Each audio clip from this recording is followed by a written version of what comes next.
por poder estar junto a ustedes para compartir entonces más un estudio del curso teológico ETESPE, ¿ya? Donde vamos a estar iniciando nuestro estudio con más una materia entonces de nuestro curso medio. Y esta materia, ¿verdad?, se titula el Pentateuco, ¿ya? El Pentateuco, conocido también como Torá o ley de Moisés, ¿ya? Que tiene que ver con los primeros, ¿verdad?, 5 libros, ¿verdad?, de la Biblia Sagrada, de la palabra del Señor. Así que en este estudio ya vamos a estar utilizando, fuera del material que yo le entrego a ustedes, ¿verdad?, varios comentarios extra.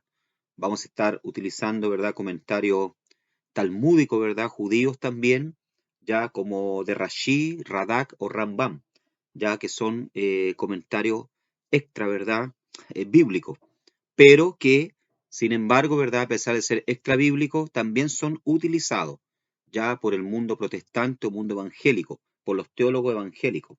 Quiero recordarles y hacerles consciente a ustedes, ¿verdad?, que la mayoría de los comentaristas, como Paulo Hoff, ¿verdad?, Mate Henry, ya, y otros más, hacen, ¿verdad?, consulta y hacen mención también en sus comentarios, ¿verdad?, a estos grandes sabios, ya, judíos, que de la Torá, ya, en sus escritos. Así que no se extrañen, ¿verdad?, no le voy a estar trayendo nada nuevo, sino cosas, ¿verdad?, que ya están escritas hace muchos años y de las cuales también los teólogos, ¿verdad?, tanto protestantes como católicos también, ¿verdad?, hacen consulta, ya, a estos grandes sabios judíos, ¿ya? Bien, vamos entonces con nuestro material. Vamos a la página número 2 ahí de su material. Comenzamos entonces con el estudio de el Pentateuco. Vamos a la introducción, ya ahí marca página 1, pero en realidad es la página número 2 ya de nuestro material. Introducción.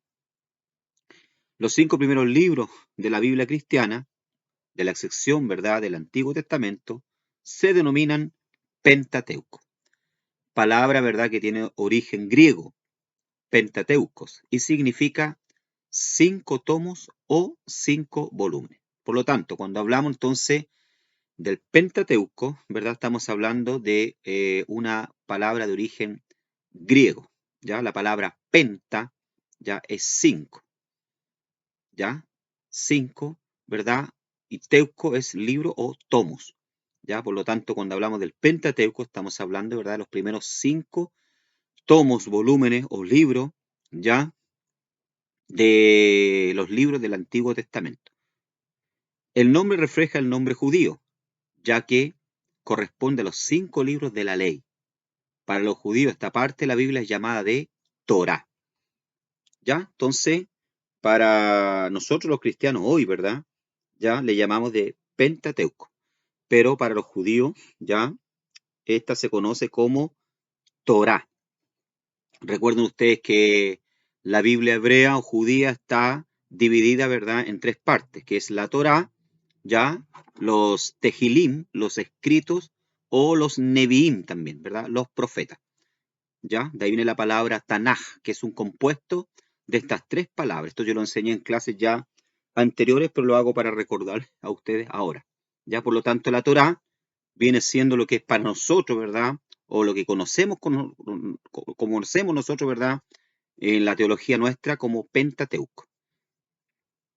La palabra Torá, ¿verdad?, la cual significa enseñanza, ley, instrucción, es la sección más importante de las Sagradas Escrituras, ya que tendría mayor autoridad que los profetas y los escritos. Ojo con esto, ya, ojo con esto, amados hermanos, porque para el pueblo judío, el pueblo de Israel, ¿verdad?, o el pueblo hebreo, ya, porque judío suena muy, muy feo, ¿verdad?, ya, una palabra muy manoseada hoy.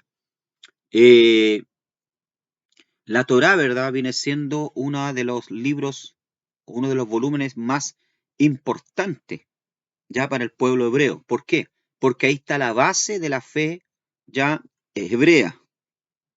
En la Torá, ¿verdad?, está la base de la fe hebrea. Y, por así decirlo, sin exagerar, también está la base de la fe cristiana. ¿Por qué? Porque en la Torá, en los primeros 5 libros de la Biblia, de Génesis a Deuteronomio, encontramos la base.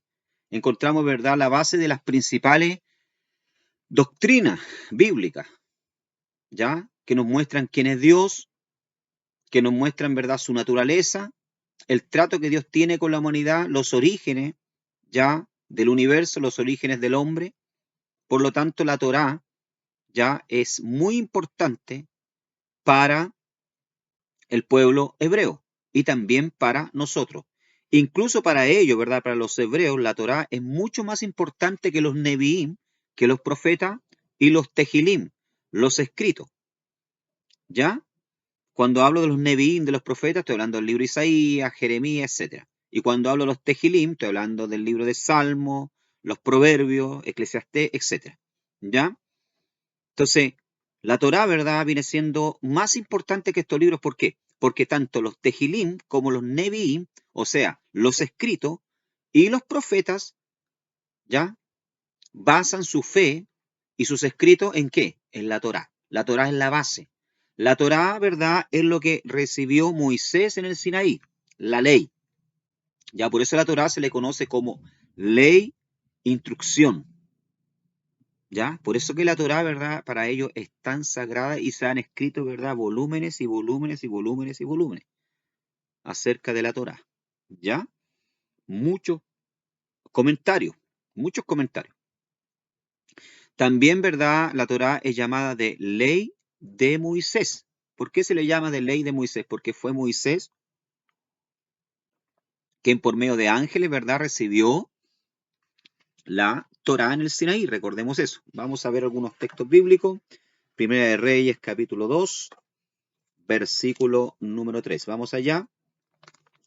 Primer libro de Reyes, capítulo 2, verso 3. ¿Ya? Veamos lo que dice entonces Primera de Reyes. Abra su Biblia conmigo. Vamos a conferir estos textos bíblicos. ¿Ya? Dice, cumple las ordenanzas del Señor tu Dios, haciendo su voluntad y cumpliendo sus leyes, mandamientos, decretos y mandatos, según están escritos en la ley de Moisés, para que prosperen todo lo que hagas, donde quiera que vayas. Aquí vemos, ¿verdad?, las últimas órdenes del gran rey David a su hijo Salomón.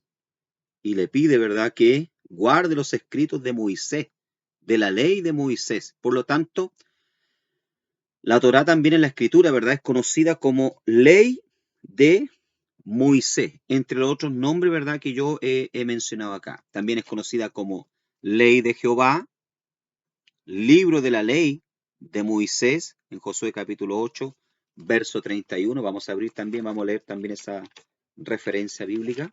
Josué, ¿ya?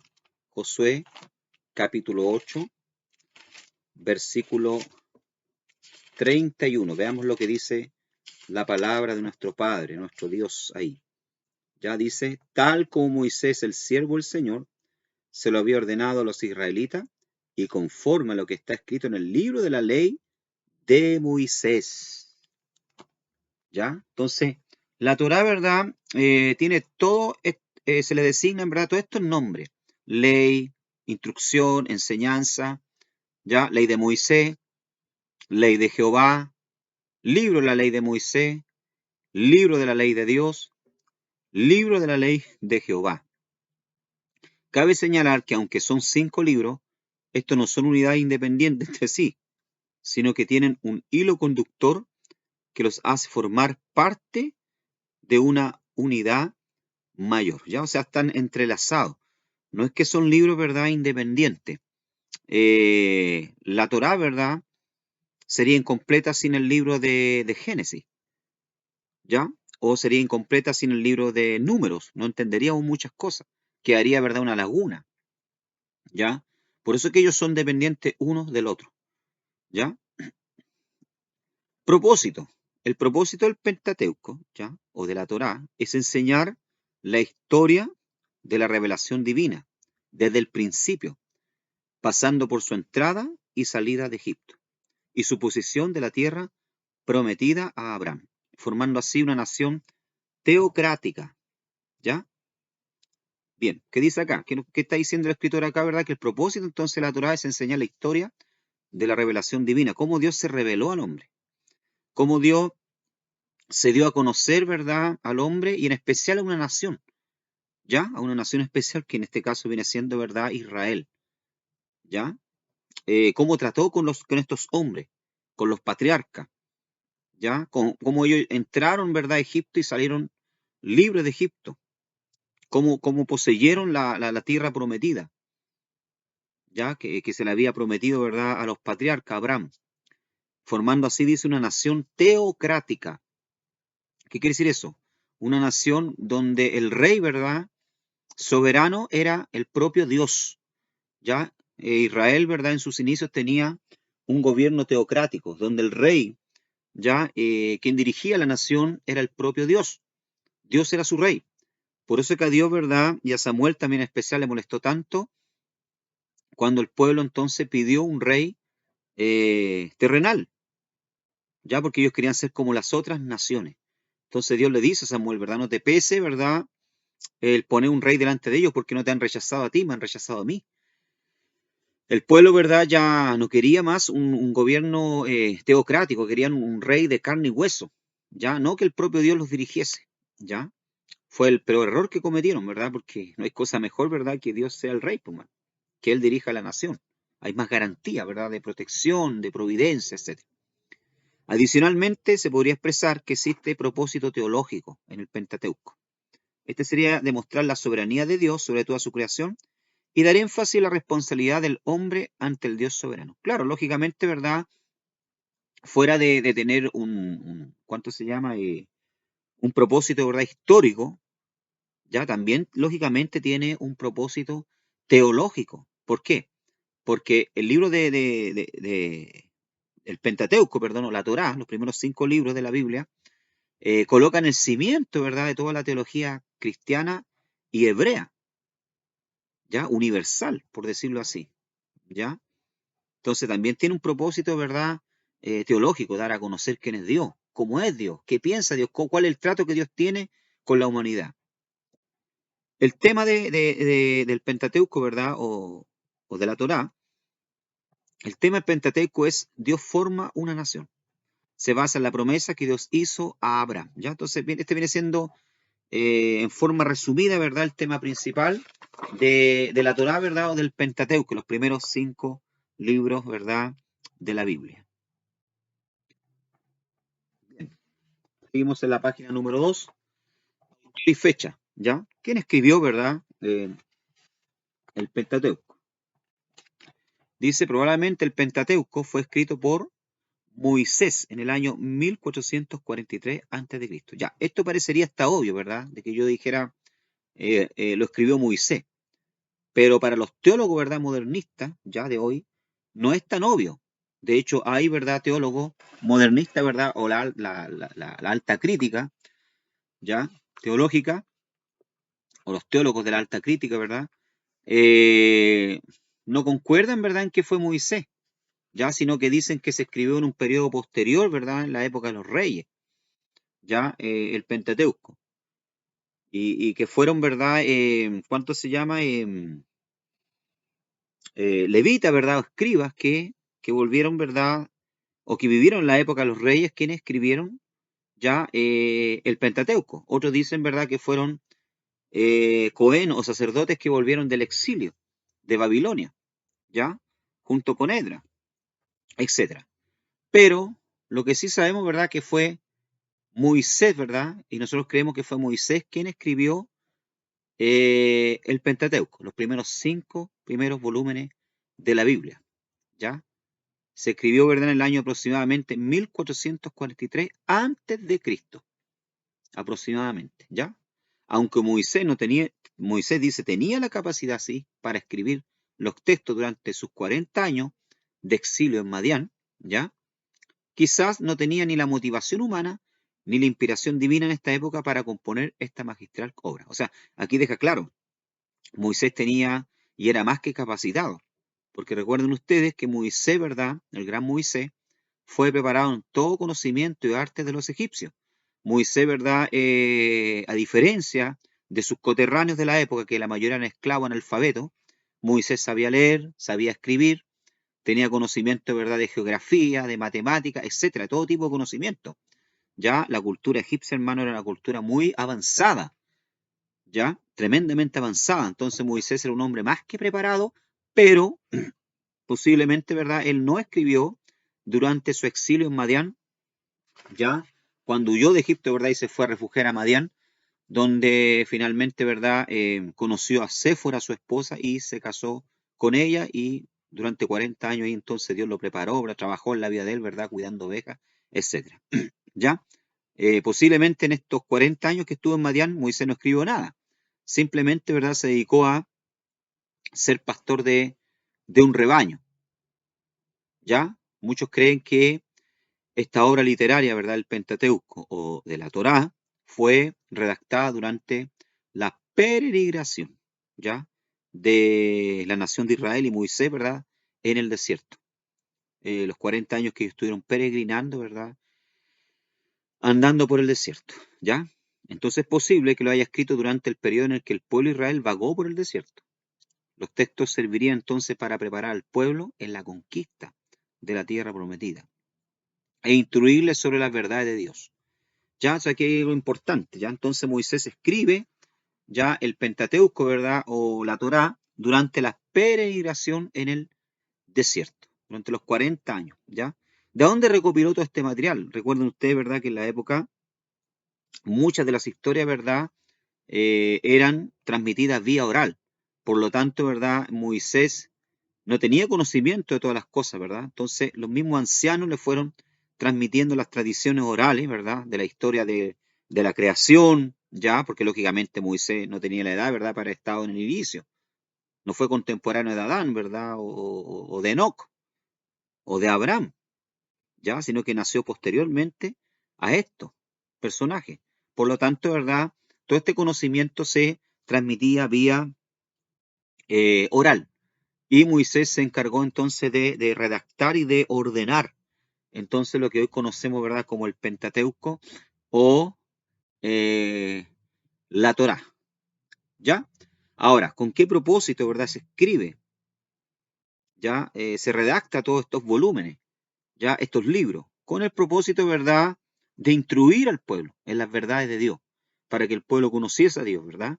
¿Ya? Poder, ¿cuánto se llama? Enseñarles cómo vivir, cómo servir al Señor, ¿ya? Cómo conducirse como nación. Vamos a Éxodo, capítulo 17, versículo 14. Éxodo, capítulo 17, verso 14. Veamos lo que dice la palabra del Señor. Y Jehová dijo a Moisés, escribe esto para memoria en un libro, y di a Josué que raeré de toda la memoria de Amalek de debajo del cielo. ¿Ya? O sea, entonces lo que se escribe ahí, ¿verdad? Aquí le está diciendo Moisés, ¿verdad? O Dios a Moisés que escriba estas cosas en un libro. Todo lo que iban viviendo, ¿verdad? Las vivencias que ellos tenían en el desierto tenían que ser escritas. Y también, ¿verdad? Para saber quiénes habían sido sus enemigos, quiénes se habían levantado durante el camino, ¿verdad? O las cosas que ellos habían pasado, los sufrimientos que habían tenido como nación, etcétera. Entonces, ese era el propósito, ¿ya? De escribir estos libros. Dice acá, quizá no lo escribió completamente, ¿ya? Lógicamente, ¿verdad? Como dije anteriormente, posiblemente Moisés también no escribió todo porque al final, ¿verdad? Sabemos que Moisés, ¿verdad? En uno de los libros, ¿verdad? En Deuteronomio dice, y el gran Moisés, ¿verdad? Murió en un monte, ¿verdad? Y hasta el día de hoy no se sabe, ¿verdad? Nunca más se levantó otro hombre como Moisés. Lógicamente, él no podía estar haciendo mención de eso él mismo, diciendo, oye, y finalmente me morí. Lógicamente, ¿verdad? Alguien escribió, ¿verdad? En lugar de él, ¿ya? Los últimos momentos, ¿verdad? Finales de su vida, como otras cosas más, ¿verdad? Amén. Entonces, lógicamente, tal vez no lo escribió todo él. Alguien continuó la obra de él, pero se le atribuye, ¿verdad?, a Moisés esta obra literaria del Pentateuco. Ahora, los nombres de los libros. El Pentateuco cristiano tiene su origen entonces en la Torá judía. Fue con la Septuaginta, ya, versión de los 70, del Antiguo Testamento, escrito en idioma hebreo, traducido al idioma griego, que los nombres de los libros cambiaron a como hoy lo conocemos. ¿Ya? O sea, fue la obra de los 70, ¿verdad? 70 judíos que fueron a Alejandría, ¿verdad? Por orden del rey Ptolomeo. El rey Ptolomeo, ¿verdad? Como conté anteriormente en otras oportunidades, tenía una gran biblioteca con muchos volúmenes de todo tipo de libros, de todo tipo de conocimiento, pero le faltaba uno, dice la historia, que era justamente, ¿verdad? La Torá. Entonces, ¿verdad? Manda a buscar a Jerusalén sabios, ¿verdad? Escriba, que puedan hacer este trabajo de traducción, ¿verdad? Del hebreo al griego. Porque lo que existía hasta este momento, ¿verdad? Era todo en hebreo. No había, ¿verdad? Una Torá en lengua griega. Y en Alejandría, ¿verdad? En Egipto, en aquella época, ¿verdad? Existían muchos judíos, vivían muchos judíos, que querían, ¿verdad? Estudiar Torá, estudiar, ¿verdad? El Pentateuco, pero no podían porque estaba solamente en hebreo. Entonces el rey Ptolomeo manda ya, ¿verdad? Y trae, ¿verdad? Por ahí, por el 600 y algo antes de Cristo, trae estos 70, ¿verdad? Escribas que se dedicaron entonces a esta obra y tradujeron, ¿verdad? Lo que hoy conocemos como la traducción de la Septuaginta. Entonces el nombre, ¿verdad? Que hoy conocemos ya de cada libro, de los primeros 5 libros de la Biblia, del Pentateuco, ¿verdad? El nombre que nosotros dominamos, de Génesis, Éxodo, Levítico, Número y Deuteronomio, es lo que se conoce como la traducción de la Septuaginta. Pero estos no son los nombres originales de los libros, ¿verdad? En hebreo, ¿ya? No son los libros originales. Nosotros tenemos, ¿verdad? Lo que se tradujo, ¿ya? El nombre que se le dio de la traducción de la Septuaginta, ¿ya? Génesis, Éxodo, Levítico, Número, Deuteronomio. Acá tenemos entonces los nombres originales en el idioma hebreo, ¿ya? De los primeros 5 libros de la Biblia, ¿ya? Conocidos como Torá o Pentateuco, ¿ya? El primer libro, ¿verdad? Que conocemos como Génesis es Bereshit, ¿ya? Bereshit, que quiere decir, ¿verdad? En el principio, ¿ya? Por lo general, ¿verdad? Los judíos, cuando le colocan nombre, le colocaban los nombres a los libros de las escrituras, ¿verdad? Le colocaban el nombre de las primeras palabras que aparecían, ¿verdad? En los libros. Por ejemplo, en el libro de Génesis, ¿verdad? La primera palabra que aparece en hebreo, ¿verdad? Hasta el día de hoy es en el principio, ¿ya? Bereshit, ¿ya? Por eso se le dio entonces ese nombre. Después tenemos, ¿verdad? Shemot, que viene siendo el libro de Éxodo, ¿ya? Shemot, ¿verdad? Viene de la palabra Shem, que quiere decir, ¿verdad? Nombre. Shemot quiere decir nombres. ¿Por qué? Porque en el libro de Éxodo encontramos una genealogía al principio, encontramos una genealogía de varios nombres, de las personas que bajaron, ¿verdad?, a Egipto junto con Jacob, ya cuando fueron a vivir a Gosén, a Egipto. Entonces, por eso los judíos le dieron el nombre de Shemot, que quiere decir nombre, y estos son los nombres de los descendientes, ¿verdad?, de Jacob o de Israel, ¿ya? Después tenemos, ¿verdad?, Baikra, ¿ya? Acá tenemos, ¿verdad?, Baikra, ¿ya? Que quiere decir, ¿verdad?, y llamó, ¿ya? Baikra viene siendo Levítico, ¿ya? La palabra, de hecho, Baikra, o llamó, es una palabra que se repite muchas veces en el libro Levítico. Baikra ha Elohim, ¿ya? Y llamó Dios a Moshe, ¿ya? Y llamó Dios, Baikra ha Elohim, a Moisés, y llamó Dios a Moisés, ¿ya? Entonces, como esta palabra, ¿verdad?, se repite mucho y se inicia, ¿verdad?, en el inicio, en el comienzo, ya le pusieron entonces a este libro, ¿verdad? En vez de Levítico le colocaron Baikra, ¿ya? Y Levítico es la traducción entonces a la Septuaginta al griego, ¿verdad? Que nosotros, ¿verdad? Tenemos hoy, ¿ya? Pero el nombre original en hebreo es Baikra, no es Levítico, ¿ya? ¿Ya?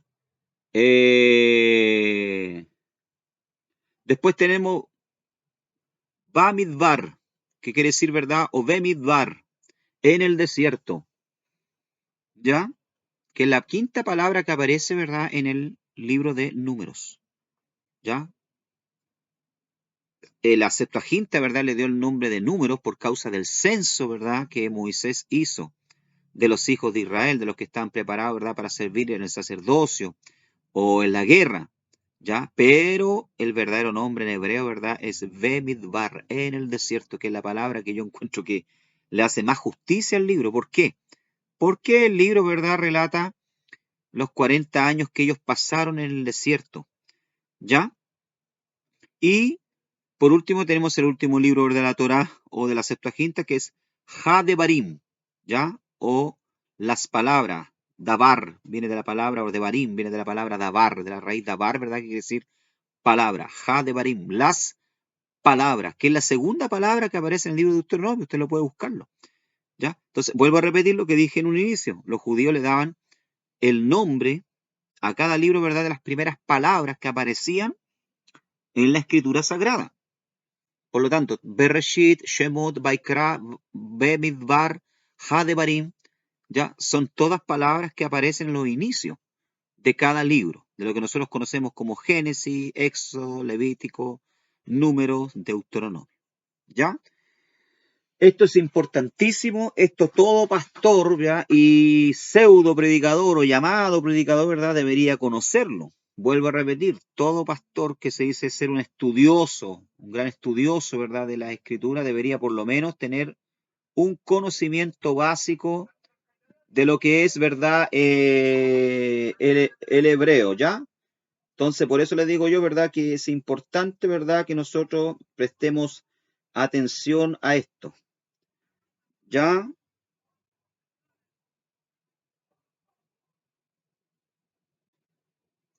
Bien. Página 3. Página número 3. Vamos a comenzar entonces nuestro estudio con el libro de Génesis. Libro de Génesis. ¿Ya? Vamos con el libro de Génesis, el primer libro entonces de la Torá. ¿Ya? El primer libro de la Torá. ¿Ya? Libro de Génesis. Tema. Este libro está bien descrito por su título, Génesis, ¿ya? O Bereshit, que significa principio, porque es la historia del principio de todas las cosas, el principio del cielo y la tierra, de toda vida y de todas las instituciones y relaciones, dice acá entonces, humanas. Se le ha llamado el semillero de la Biblia, debido a que los gérmenes de todas las grandes doctrinas respecto a Dios y al hombre, al pecado y a la salvación se encuentran allí. ¿Ya? Entonces el libro de Génesis, ¿verdad?, es un libro muy importante. ¿Por qué? Porque nos muestra, ¿verdad?, el principio, los orígenes, ¿verdad?, ya de todas las cosas, los orígenes, ¿verdad?, del ser humano, los orígenes de las especies, los orígenes del cielo y de la tierra, ¿ya? El origen, ¿verdad?, del mal. ¿Qué sería, verdad, nosotros sin el libro de Génesis? ¿Ya? ¿Se imaginan ustedes la Biblia sin el libro de Bereshit, de Génesis? Sería un libro incompleto. ¿Ya? ¿Cuánto se llama? Y no podríamos, ¿verdad?, defender.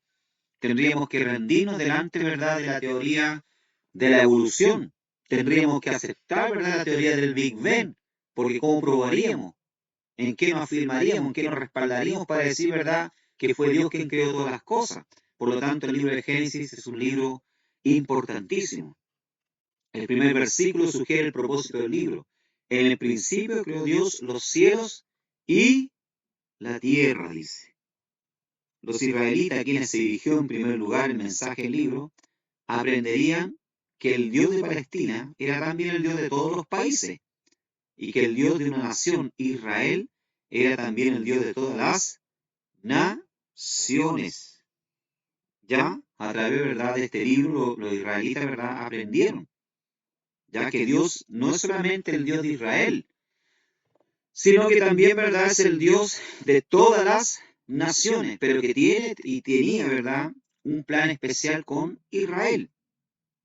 Como era el Dios y creador de toda la tierra, debía finalmente llegar a ser el redentor de toda la tierra. El libro describe cómo la redención llegó a ser necesaria, porque el hombre había pecado y caído en tiniebla. Y como hizo Dios los preparativos para escoger una nación para que llevara la luz de la verdad divina a las demás naciones. O sea, todo esto encontramos, ¿verdad?, en el libro de Génesis. El plan que Dios tenía en especial con Israel, ya, pero también con toda la humanidad, y cómo, ¿verdad?, Dios iba a levantar un redentor entonces para alcanzar a toda la humanidad.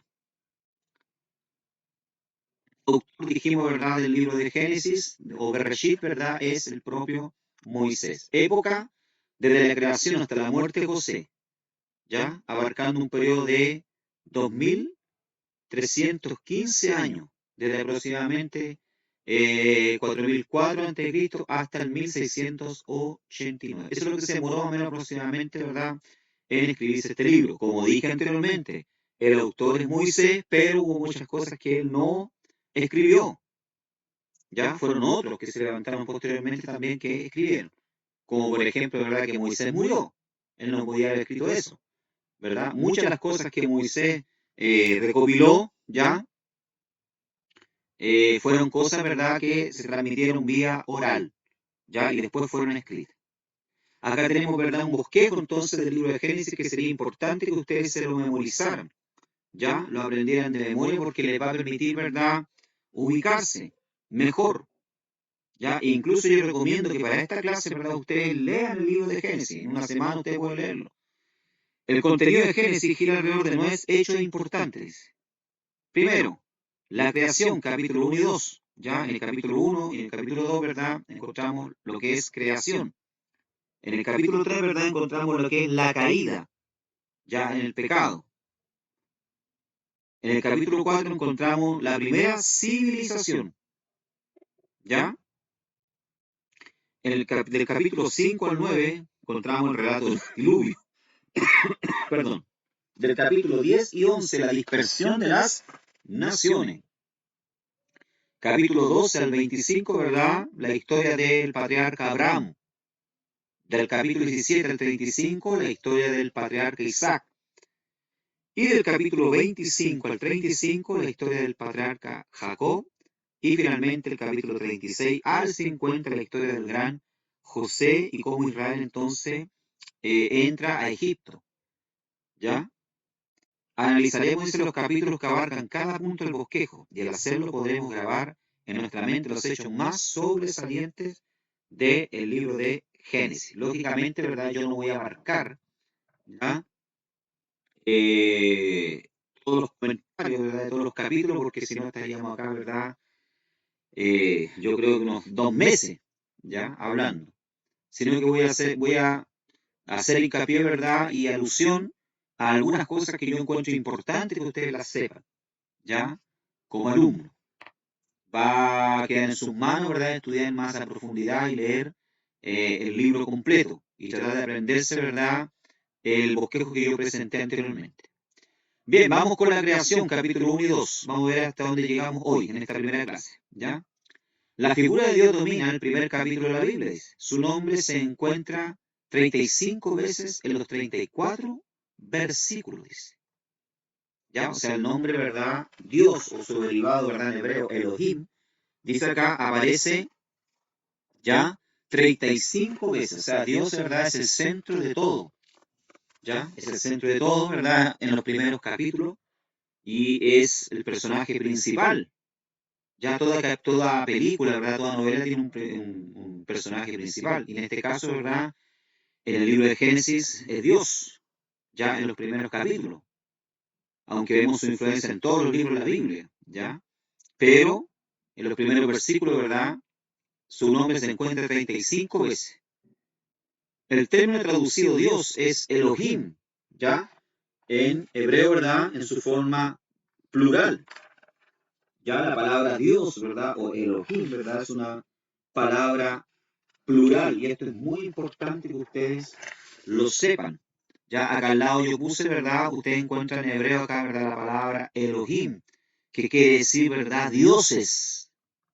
¿Ya? La palabra El, ya que viene siendo esta Aleph y Lamed, que ustedes encuentran, que ven acá en mi lado derecho, ¿ya? Viene siendo la palabra El.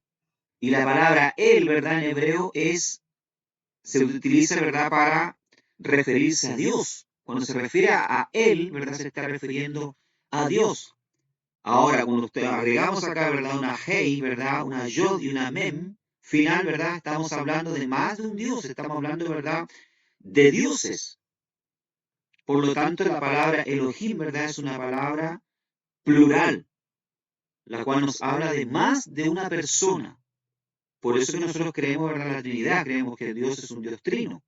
Y que en el principio, ¿verdad?, Elohim, ya, Dios estaba junto al Padre, al Hijo y al Espíritu Santo presente, ¿verdad?, en la obra de creación. ¿Ya? El término traducido Dios es Elohim, forma plural, sin embargo, cuando se hace referencia a Dios, se usa siempre un verbo singular, el cual nos indica que Dios es uno. La palabra que yo dije anteriormente, Él. ¿Ya? Cuando se habla de Él, ¿verdad?, se está hablando de Dios. Ahora, cuando se habla de Elohim, se está hablando de dioses, de más de una persona. En el idioma hebreo, la forma plural expresa a veces intensidad o plenitud. Así que la palabra Elohim indica su majestad, poder infinito y excelencia. Él posee completamente todas las perfecciones divinas. Algo que quiero aclarar también acá, porque eh, los judíos ortodoxos, ¿verdad?, en Israel, ¿ya? Dicen ellos, ¿verdad?, que esta es la palabra Elohim, ellos no aceptan la Trinidad, ellos no creen en la Trinidad, ¿verdad? Ellos dicen que Dios es uno solamente, ellos niegan la Trinidad. Entonces dicen, ¿verdad?, que esta palabra, ¿verdad?, Elohim, cuando habla de dioses, ¿ya?, es, ¿verdad?, una forma mayéstica, ¿ya?, de realzar la grandeza. Por eso que está hablando, ¿verdad?, pasa a ser una palabra plural, porque quiere resaltar, ¿verdad?, su excelencia, su poder, y que no está hablando, ¿verdad?, de dioses, sino que es una palabra mayéstica. Ahora, el problema de esto, ¿verdad?, es que esta forma plural mayéstica, ¿verdad?, que ellos dicen, ¿verdad?, era una forma, ¿verdad?, un lenguaje, ¿verdad?, que se utilizaba en la época de Roma, ¿ya? El término mayéstico, ¿verdad?, era un lenguaje que se utilizaba en la época de Roma, ¿ya?, que usaban los romanos para referirse, ¿verdad?, o dar a entender excelencia, poder o dignidad. Por lo tanto, ¿verdad?, es un término que se utilizaba aproximadamente en la época de la Edad Media, ¿ya? Por lo tanto, esta palabra, ¿verdad?, si bien es cierto, se puede utilizar también de una forma mayéstica, ¿verdad?, dando a entender, ¿verdad?, poder, excelencia, dignidad, pero la realidad es, ¿verdad?, y cualquier comentarista se los puede decir, no es solamente que lo diga yo, ¿verdad?, la palabra Elohim en la realidad, ¿verdad?, quiere decir dioses. ¿Por qué? Porque tanto la palabra El como Elohim, ¿verdad?, también se utilizaba en la época de los cananeos, ¿verdad?, para referirse a otras divinidades, a otros dioses, no exclusivamente, ¿verdad?, para Dios. Entonces la palabra Elohim, ¿verdad?, es una palabra, ¿verdad?, plural, la cual se refiere, ¿verdad?, a más de un Dios, a más de una divinidad. Ahora, ¿cómo explicamos esto?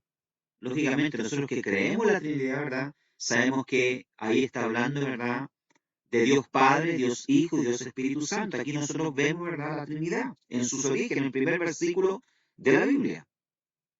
¿Ya? Bien, quería aclarar esto acá entonces para que ustedes lo supiesen. La creación del universo.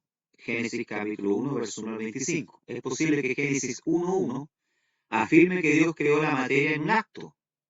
El vocablo bara, traducido creó, se usa solamente en conexión con la actividad de Dios y significa crear de la nada o crear algo completamente nuevo sin precedentes. ¿Ya? Vemos, ¿verdad?, que dice en el principio creó Dios, dice el texto, ¿verdad? Bereshit bara Elohim. En el principio creó Dios. La palabra, ¿verdad?, crear es la palabra, ¿verdad?, hebrea que está acá al lado, ¿verdad?, bara, que quiere decir, ¿verdad?, crear a partir de la nada. O sea, Dios, ¿verdad?, tiene el poder de crear las cosas, ¿verdad?, sin necesitar de materia prima. A diferencia del hombre, el hombre para poder crear un auto, ¿verdad?, necesita materia prima, necesita, ¿verdad?, fierro, necesita cobre, etcétera, un sinfín, ¿verdad?, de cosas. Dios no necesita de esto. Dios puede crear de la nada. ¿Ya? Entonces el término, ¿verdad?, para crear que Dios, ¿verdad?, utiliza acá, ¿verdad?, es bará, que quiere decir crear a partir de la nada. Porque la mayoría, ¿verdad? ¿Por qué estoy haciendo mención de esto? Porque la mayoría de las teorías, ¿verdad?, que existen de los orígenes, ya, se basan, ¿verdad?, en que algo vino a existir a partir de algo que ya existía. Como por ejemplo, el hombre, ¿verdad?, evolucionó del mono, de algo que ya existía. ¿Ya? El universo, ¿verdad?, se creó por la explosión, ¿verdad?, que hubo en el cielo. ¿Ya? Por una explosión que hubo de planeta, ¿verdad? Y así se originó, entonces se originaron los mundos. O sea, todo parte a partir de algo que ya existía. Pero la escritura nos dice, ¿verdad? Bereshit bara Elohim, et ha-shamayim, be'et aretz. Quiere decir, ¿verdad? En el principio creó Dios los cielos y la tierra. Bará, el término bará quiere decir, ¿verdad? Dios creó de la nada los cielos y la tierra. Dios no necesitó, ¿verdad?, materia prima. Y esto es importante que nosotros lo sepamos. ¿Ya? Dios no necesitó, ¿verdad?, materia prima para crear algo. Dios creó a partir de la nada. ¿Ya? La palabra bará o vara se halla en Génesis 1.1, versículo 21 y 27, y se refiere a la creación de la materia, de la vida animal y del ser humano. Importantísimo, importantísimo esto, hermano. ¿Ya? Que nosotros lo tengamos claro. Dice acá, vamos en la página número 4. La ciencia nos enseña que se puede transformar materia en energía, dice. Pero parece que Dios convirtió energía en materia. Esto es importante, ¿verdad? La ciencia nos enseña que se puede transformar materia en energía. Ya nosotros podemos transformar, el hombre tiene esa capacidad de transformar, ¿verdad?, la materia en energía. Ya, por se puede agarrar un átomo, ¿verdad?, y transformarlo como lo hicieron con la bomba atómica, ¿verdad? O encerrar un átomo, ¿verdad?, y colocar una usina nuclear, ¿verdad?, y transformarlo en energía. ¿Ya? El hombre tiene ese poder, ¿verdad? Dios le ha dado ese poder de transformar la materia en energía. Pero parece que Dios convirtió la energía en materia. Ahí está la diferencia de lo que yo decía delante. El término bará. Crear a partir de la nada. ¿Ya? Dios tomó energía, ¿verdad?, y la creó en materia, de lo que no existía. Luego el relato nos enseña que la creación fue realizada progresivamente, paso a paso. ¿Ya? O sea, Dios primero fue creando, ¿verdad?, poco a poco, ¿ya?, las cosas. Dios no es que creó, ¿verdad?, de una sola vez, ¿verdad?, las cosas. Dios fue paso a paso. Moisés usó una palabra para describir la participación del Espíritu, que sugiere el acto de un ave volando sobre el nido en el cual estaban sus polluelos. Ya vemos que el texto dice, ¿verdad? En el principio creó Dios los cielos y la tierra estaba desordenada y vacía. Y dice, y el Espíritu de Dios se movía sobre la faz del abismo. ¿Ya? Dice acá, Berruach, Elohim, Merajefet, al Penei, Hamayim. ¿Ya? Dice acá, ¿verdad? Entonces, Berruach, Ruach, ¿verdad?, viene siendo ya el Espíritu de Dios. Elohim, Berruach Elohim, o sea, el Espíritu de Dios, Merajefet. Esta palabra, ¿verdad?, es importante, la palabra Merajefet. Ya, la palabra Merajefet, ¿verdad?, representa, ¿verdad?, aletear, el aletear de un águila sobre sus polluelos.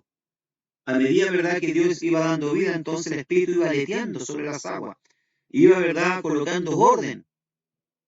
Iba colocando orden en el caos que había. Recuerden ustedes que dice que la tierra estaba desordenada y vacía. Tohu Bohu dice el texto. ¿Ya? Hebreo. O sea, había un caos, un desorden. ¿Ya? Yo he enseñado, ¿verdad?, por qué se produjo ese caos, pero ahora no tengo tiempo para entrar en ese punto. Pero lo he enseñado en algunas clases. ¿Ya? Entonces el Espíritu de Dios, ¿verdad?, Menajefet, aleteaba al igual que un águila, ¿verdad?, aletea sobre sus polluelos. ¿Ya? De hecho, este término, ¿verdad?, Menajefet, ¿verdad?, aletear, ¿ya?, está también en Deuteronomio capítulo 32, versículos 11 y 12. ¿Ya? Vamos a leerlo. Deuteronomio 32, versículos 11 y 12. ¿Ya? Vamos allá entonces. Deuteronomio Deuteronomio, capítulo 32, versículo 11 y 12, ustedes lo pueden leer. Ese término, ¿verdad? Merajefet, ¿verdad? Que quiere decir aletear. También está acá en el versículo, vamos a leer acá, a ver. Dice, como el águila que excita su nidada, revoloteaba, ahí está el término Merajefet, ¿verdad? Pero acá, ¿verdad? En el texto original está con la palabra Yarjet, ¿ya? O Yerajet, perdón. Yerajef, que viene, ¿verdad? De Merajefet también, ¿verdad? Dice, como el águila que excita su nidada, revolotea sobre sus pollos, extiende sus alas, los toma, los lleva sobre sus plumas. Jehová solo le guió, y con él no hubo Dios extraño. Aquí está hablando, ¿verdad? Moisés, en sus últimas palabras, en el libro de Deuteronomio, ¿verdad? Acerca de cómo Dios, ¿verdad? Cuidó a Israel como un águila cuida a sus polluelos. El mismo término, ¿verdad?, que encontramos acá en Génesis, capítulo 1, versículo 2, lo encontramos en Deuteronomio, que es lo que hizo el Espíritu de Dios, ¿verdad?, cuando Dios creó todas las cosas. Fue revolotear, ¿verdad?, ir colocando orden, cuidando de la creación, ya dándole vida a la creación, ya orden al caos. Dice, el Espíritu cobijaba la superficie de la tierra, caótica, y sin forma, dándole forma y orden. Y así Dios siempre saca orden del desorden. Dice, Dios completó su obra de creación en 6 días y reposó en el séptimo. El orden de la creación es el siguiente: preparación y separación. Primer día, luz. Segundo día, aire, agua. Tercer día, tierra, planta. Terminación y expansión, dice. Cuarto día, luces, cuerpo celeste. Quinto día, pájaros, peces. Sexto día, animales, hombres. ¿Ya? Bien. Vamos a hablar acerca un poco del término día, yom, en hebreo, ¿verdad? Los días del Génesis. ¿Ya? ¿Será que eran días de 24 horas? ¿O eran periodos, ya, de años? Porque dice la palabra del Señor, ¿verdad?, que en 6 días Dios creó, ya, Dios creó, ¿verdad?, todas las cosas. Y el séptimo día, ya, Dios descansó, ya, Dios descansó, dice, de toda su obra. Por eso es que los judíos hasta el día de hoy, ¿verdad?, ellos guardan el Shabbat, que quiere decir, ¿verdad?, descanso, ¿ya? El término que usa el libro de Génesis, ¿verdad?, ¿ya?, es Yom. Es el significado normal y más común de la palabra día. ¿Ya? Cuando hablamos de Yom, en hebreo, ¿verdad?, estamos hablando del término día.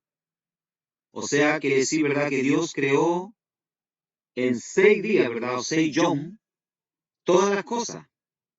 Pero dice acá hay una pregunta, ¿por qué 6 días? ¿No pudo haberlo hecho la creación en un solo día? Trabajó cada hora de las 24 horas, cada día, o sea, las 144 horas de las primeras semanas. ¿Será que Dios no podía crear todo un día? ¿Por qué 6 días, verdad? ¿Son estos días, verdad, días literales de 24 horas? ¿Ya? Buena pregunta. Ojo con esto. El término yom, día, en hebreo, ¿verdad?, se refiere a días de 24 horas. ¿Ya? Pero hay algunos que dicen que los días de Génesis 1, ¿ya?, día significa época y se refiere a un periodo largo de tiempo. ¿Ya? Hay algunos que no concuerdan, hay algunos que dicen, ¿verdad?, que los días de la palabra yom, ¿verdad?, en hebreo, que aparece en el libro de Génesis, en el capítulo 1 y 2, cuando Dios está creando todas las cosas, en 6 días, en 6 yom, ¿verdad? ¿Ya? No se refiere a días de 24 horas, sino que a épocas, ¿ya? Época, ¿verdad?, de un periodo largo. Es lo que se refiere, ¿verdad?, el Salmo 90, versículo 4. Vamos a ver. Salmo 94. ¿Ya? Salmo, vamos allá. Salmo,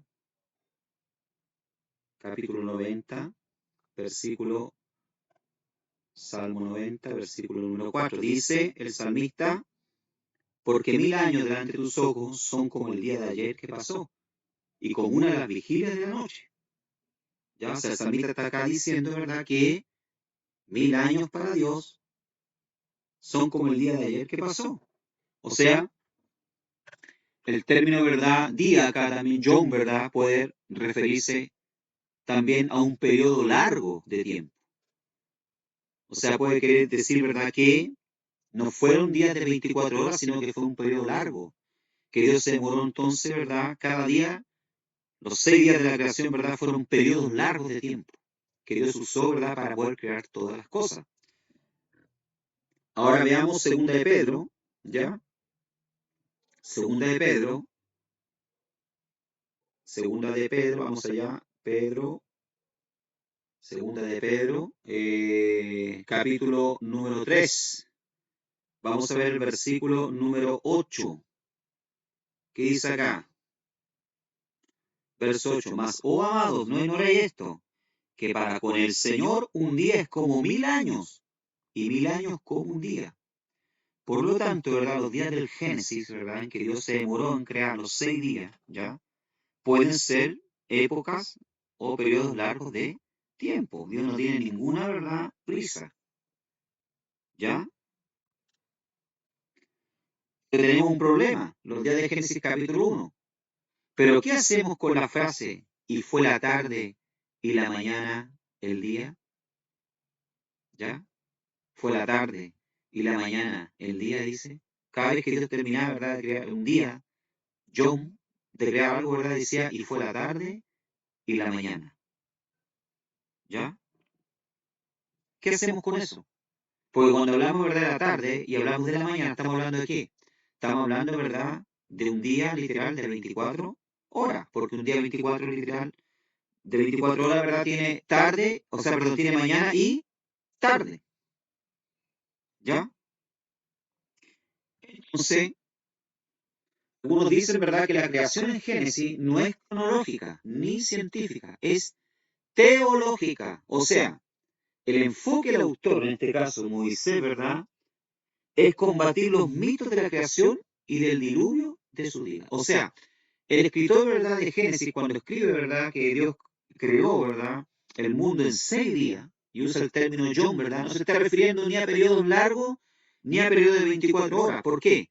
Porque el propósito de él, ¿verdad?, no es ni cronológico, ¿ya?, ni científico, sino teológico. O sea, el propósito de él, ¿verdad?, es combatir los mitos, ¿verdad?, que hay contra la creación y del diluvio de su día.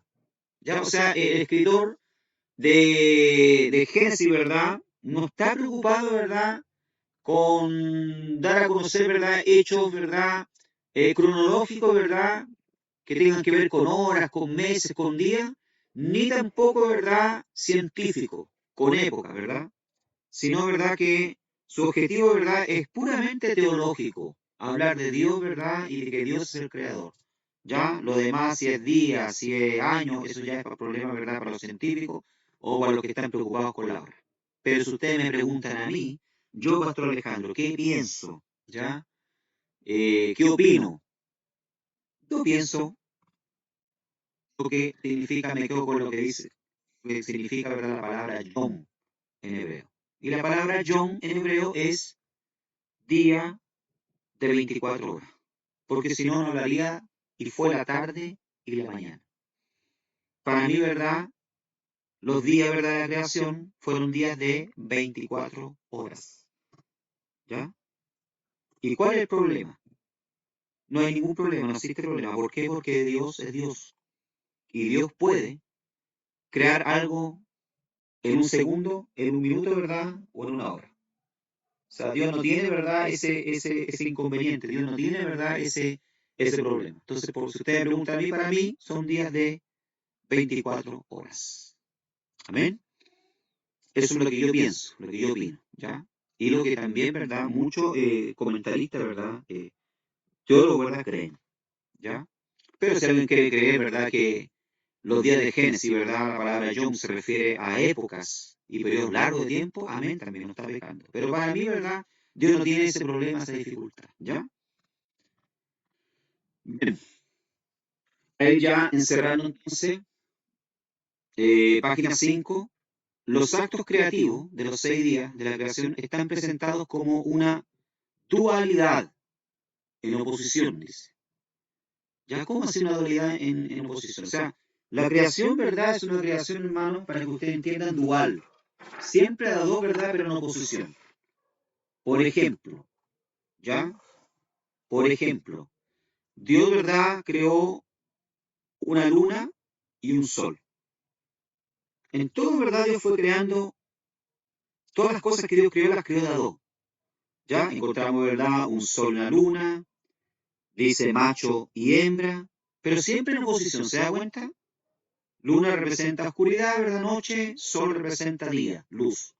¿Ya? Luna representa Hoshek, tiniebla, sol representa Or, luz. ¿Ya? Dice que creó macho y hembra, ¿verdad? No hay un tercer sexo, no hay todes, ¿verdad? Hay macho y hembra. Pero dos, dual. Toda la creación de Dios, ¿verdad? Es dual, de a dos. Dios creó también, ¿verdad? Un cielo, ¿ya? Y una tierra. Todas las cosas, ¿verdad? Dios fue creando, ¿verdad? De a dos. Por lo tanto, ¿verdad? La creación de Dios, ¿verdad? Está presentada de una forma dual, ¿ya? De una forma dual. Pero nosotros, ¿verdad? Tenemos que tener algo claro, y esto es importante que usted lo sepa, ¿ya? Si bien es cierto, la creación de Dios, ¿verdad? Es dual, de dos cosas, ¿verdad? Una luna, un sol, macho, hembra, cielo, tierra, una pareja, ¿verdad? Hombre, mujer, ¿ya? Aunque Dios creó, ¿verdad? Todas las cosas de dos, de una forma dual, Dios no es dual, Dios es uno. Amén. Dios es uno. Y Dios es uno con su creación. Dios es uno con sus criaturas. ¿Qué quiere decir eso? No estoy hablando aquí de panteísmo, de la Pachamama, ¿verdad? De que la tierra es Dios, de que el árbol es Dios. No, no, no. Estoy hablando que Dios es uno con su creación y con sus criaturas, que Dios está cercano. Que Dios no es un Dios, ¿verdad?, que está lejano. ¿Ya? No es un Dios que está lejano, Dios es un Dios que está cerca. Dios es uno con nosotros. En todas las cosas que a nosotros nos pasan, ¿verdad? En todas las cosas que nosotros vivimos, Dios siempre está ahí. Dios es uno con nosotros. La creación, ¿verdad?, podrá ser dual, ¿ya? Una luna, un sol que se contrastan, un macho, una hembra, un cielo, una tierra. Pero Dios, ¿verdad? No, Dios no es dual. Dios es uno con su creación. Dios es uno con sus criaturas, con sus hijos. Dios no es un Dios, ¿verdad?, que está aparte, como está aparte la luna del sol, como está aparte, ¿verdad?, el macho de la hembra, como está aparte el cielo de la tierra. No. Dios es uno, uno con su creación, uno con su criatura, con sus hijos. Y esto es importantísimo que nosotros lo entendamos. ¿Por qué razón? Porque nosotros tenemos este nivel de conciencia de que Dios es uno en todas las cosas con nosotros, vamos a ver la vida de otra manera. Vamos a entender la vida de otra manera. No nos vamos a desanimar, ¿verdad?, en momentos difíciles, de enfermedad, de dificultades. Vamos a entender que todo lo que nos pasa, que todo lo que nosotros vivimos como hijos de Dios, ¿verdad?, es porque Él lo permite, porque Él es uno con nosotros. No es que Él nos abandonó, no es que Él está lejano de nosotros. No es que Dios, ¿verdad?, no me está escuchando. Dios es uno. La creación es dual, pero Dios no. Dios es uno con nosotros. Por eso Dios se presenta a Israel, ¿verdad?, como uno. ¿Ah? Oye, Israel, Jehová tu Dios es uno, uno contigo, uno con ustedes. Ahora, ¿por qué, verdad? Nosotros vemos este ejemplo en la Escritura, ¿ya? Cuando José se encuentra, ¿verdad?, con sus hermanos y José se da a conocer a sus hermanos, ¿ya? Sus hermanos van a buscar ahí en Génesis capítulo 45, versículo 8, ¿ya? Mire lo que Dios le dice a sus hermanos cuando Josué, ¿verdad?, se da a conocer a sus hermanos, a pesar de todo lo que sus hermanos le habían hecho, ¿verdad?, lo habían traicionado, lo habían vendido, ¿ya? Y todas las cosas, José se da a conocer a sus hermanos y se reconcilian, ¿verdad? Génesis capítulo 45, miren lo que dice acá. Importante, interesante esto. ¿Ya? Les voy a mostrar dos ejemplos para que ustedes vean de lo que estoy hablando. 45, versículo número 8. Dice así, perdón. Así pues, no me enviaste acá a vosotros, sino Dios, que me ha puesto por padre Faraón y por señor de toda su casa y por gobernador en toda la tierra de Egipto. Miren lo que le dice, qué interesante lo que le dice José a sus hermanos. No me enviaste acá a vosotros, sino Dios. Yo les pregunto a ustedes, ¿estaba loco la cabeza José? ¿Se había fumado un pito? ¿Ah?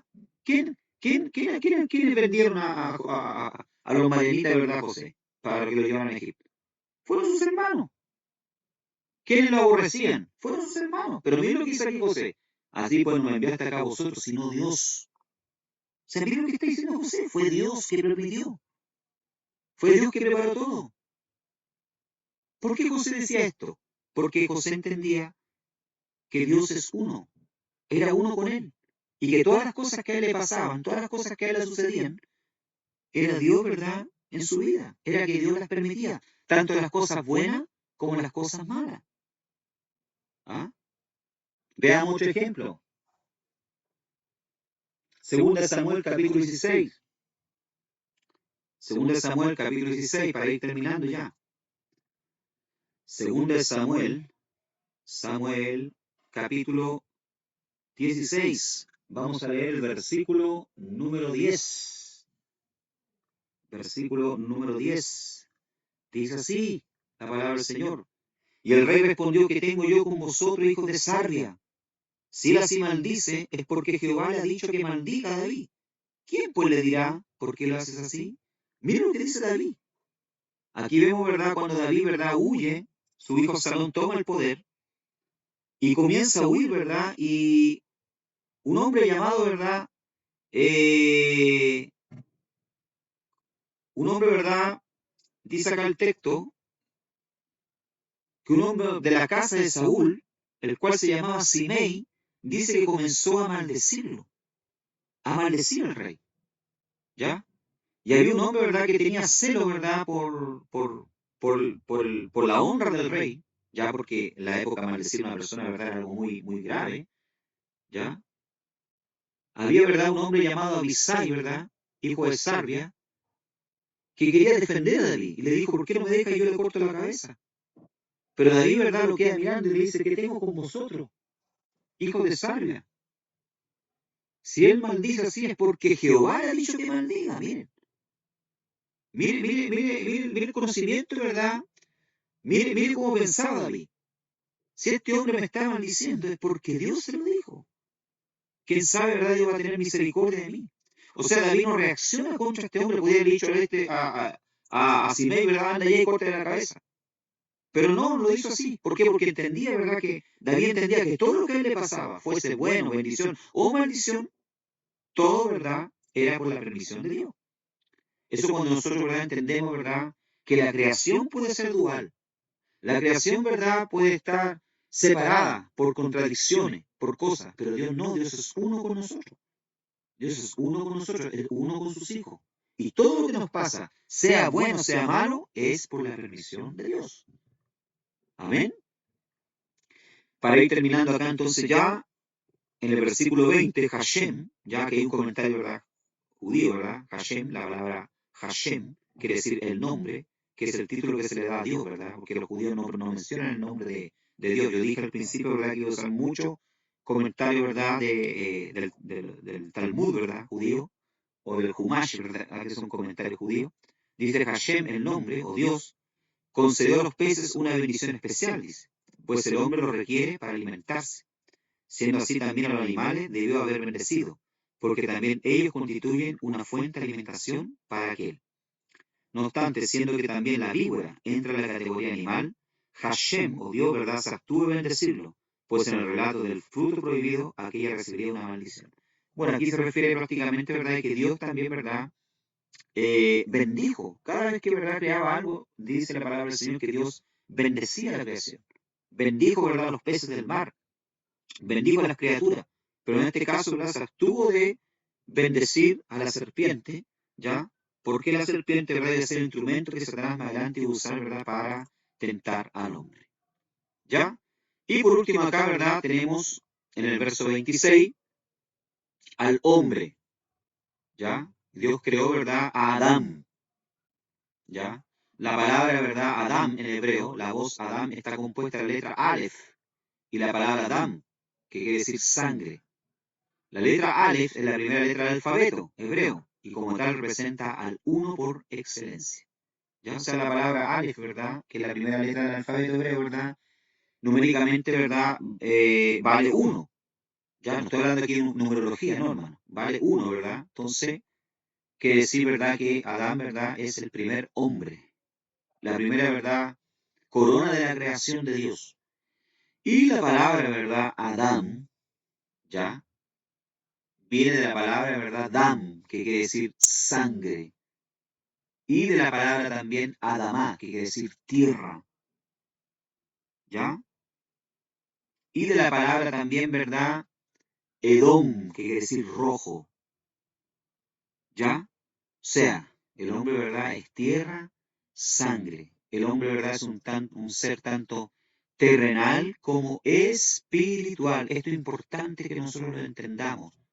El hombre, ¿verdad? Dice acá, es la conjunción del alma y el cuerpo. ¿Ya? Porque encontramos aquí, tenemos que meternos en la mentalidad judía. Cuando Dios crea al hombre, Adán, ya le dio ese nombre, ¿ya? Lo crea del polvo de la tierra, por eso la palabra Adamá quiere decir tierra. Ya Dios le dio un cuerpo. Pero también, ¿verdad? La palabra Adán viene de la palabra Dam, que quiere decir sangre. Y sabemos, ¿verdad? Que en la sangre está la vida. En la concepción judía, ¿verdad? En la sangre estaba el alma, el nefesh, ¿ya? Por lo tanto, en la conjunción del alma y el cuerpo, y por ende, más que un homo sapiens, el hombre es ante todo un homo spiritus, en el que el ser físico está subordinado al ser espiritual. Esto es importante. El hombre no solamente, ¿verdad?, es materia, también es espíritu y necesita, ¿verdad?, del Espíritu de Dios, necesita de la presencia de Dios, necesita de Dios. Por lo tanto, si el hombre no busca a Dios, si el hombre, ¿verdad?, es ateo y no cree en Dios y no sirve al Señor, el hombre es un hombre vacío. Es un hombre, ¿verdad?, que le falta algo. ¿Por qué? Porque el hombre es tanto físico, un ser físico, como espiritual. ¿Ya? Dice el verso 26 que Dios creó al hombre, Adán. ¿Ya? Eso quiere decir la palabra Adán, quiere decir hombre, que viene, ¿verdad?, de la raíz Dam, que quiere decir sangre, y Adamá, que quiere decir tierra. ¿Ya? El hombre está asociado tanto con la sangre como con la tierra. ¿Ya? O sea, parte material y espiritual. Muy bien, mis amados hermanos, que el Señor les bendiga. Vamos a llegar hasta aquí entonces con nuestra primera clase. Ya espero que haya sido de bendición para ustedes. Nos estaremos viendo entonces la próxima semana. Estudien, vean los videos, porque ahora sí que las pruebas van a salir del video. Ahora sí que es verdad. Amén. Que el Señor les bendiga grandemente.